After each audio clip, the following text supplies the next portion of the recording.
back up the host, Mr. Brian Moore. You guys have a good night. Enjoy the rest of the show.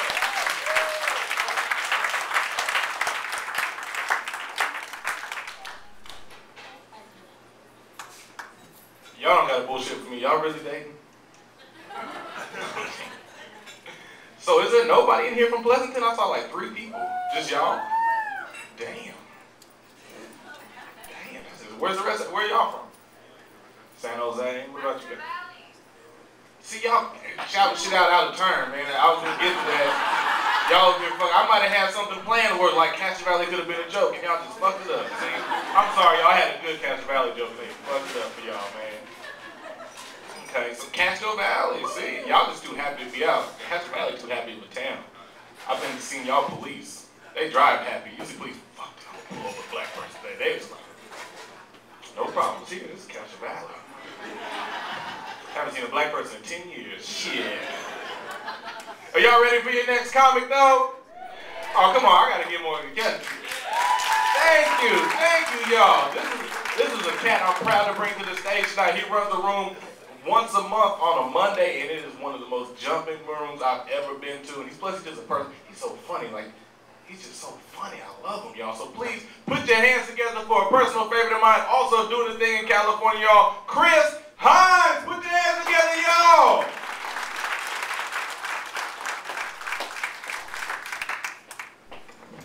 How you guys doing tonight?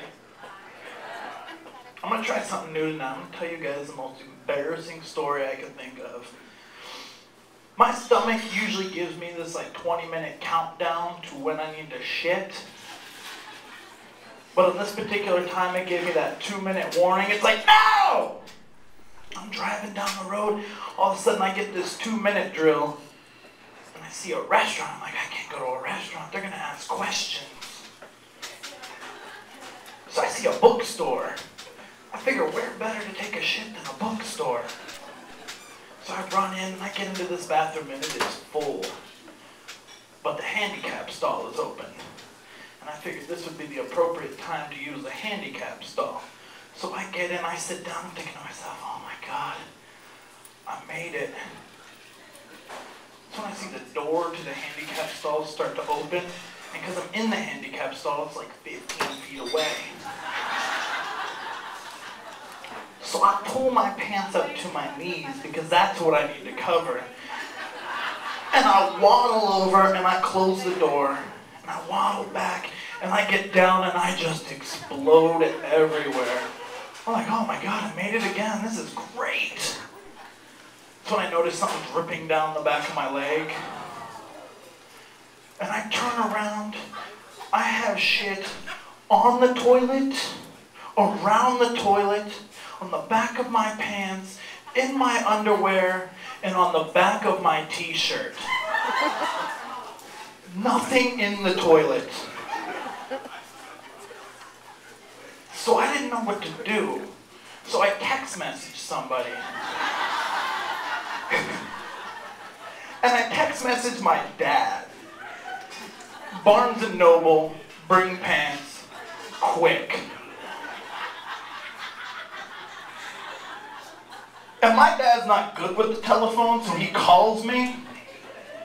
But I don't want anybody in the bathroom to know what just happened. So I'm trying to give him vague answers to all his questions. Christopher, did you just poop your pants?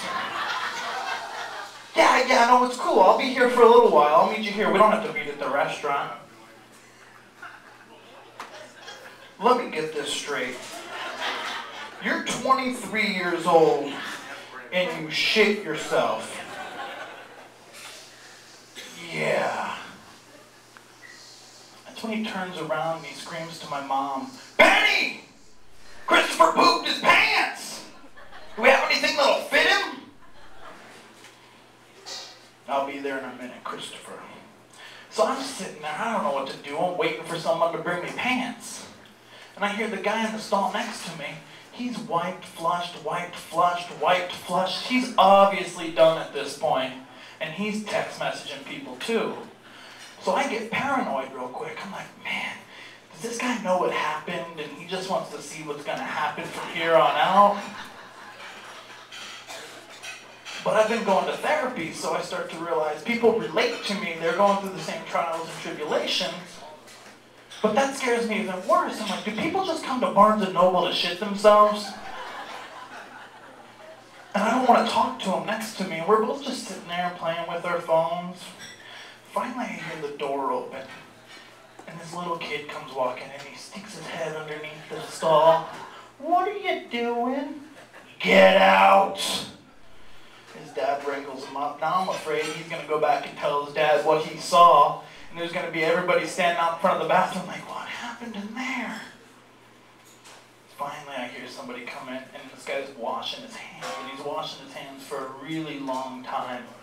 I realize this is probably my dad. He's probably just trying to make sure nobody's in here. Finally, he throws my pants over the stall and says, there's your pants, clean up. Your mom gave you baby wipes. And the guy in the stall next to me hands the care package underneath and says, I think these are yours. But that's not even the embarrassing part about this story. I got back to my parents' house and they were having a barbecue with 20 people there. And 40 eyes immediately went to me as I walked through the door because they all heard my dad scream, Penny! Christopher pooped his pants! They wouldn't even let me go make my own food. People are like, no, I'll make your sandwich for you. Don't even worry about it. I got this one. I find myself in a lot of weird situations, though, like places I shouldn't be at. Like my best friend, we turned 18 together on the same day. How great is that? But we turned 18 on a Wednesday, and we skipped the last 2 classes of the day so that we could go to a strip club on a Wednesday afternoon. I don't know if you guys know this, but they don't have top-notch strippers at the strip club on Wednesday at noon. And my big brother, he wanted to take us, and I affectionately call him Douchebag Dave, because he's always doing weird things. Dave takes us to the strip club, and he teaches us how to fold a single to look like a 5. So we're sitting there, we walk in, we sit down at the rail immediately, and the stripper comes out, and she looks at the pole, and she's like, oh, there's something on it. Apparently it was a different strain of hepatitis than she currently has. So she wanted to clean it. So she gets off the stage and she finds something, and her second song comes on and it's fucking Barry Manilow. She's cleaning the pole, and finally the Barry Manilow song ends, and she comes walking over and she goes, if you sit at the rail, you have to tip. And I was like, I don't know. So I take my single that looks like a 5 and I give it to her. My best friend takes his single that looks like a 5 and he puts it in her C-section mark over here. She gets close and she kind of smells like a fistful of quarters, you know what I mean? It's not good. But my brother looks back at her and he goes, no, you didn't even do anything. We're not tipping you for that. And what were you trying to dance to? Barry Manilow? She goes, look, motherfucker, you want to hear some music? Turn on the radio. You came here to see my pussy? You saw my pussy? Now give me $1. That was awesome. That's the best 18th birthday ever. Thanks a lot, guys. My name's Chris Hymes.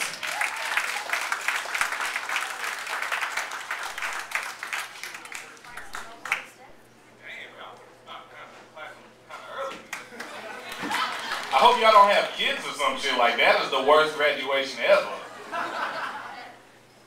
Ain't my kid.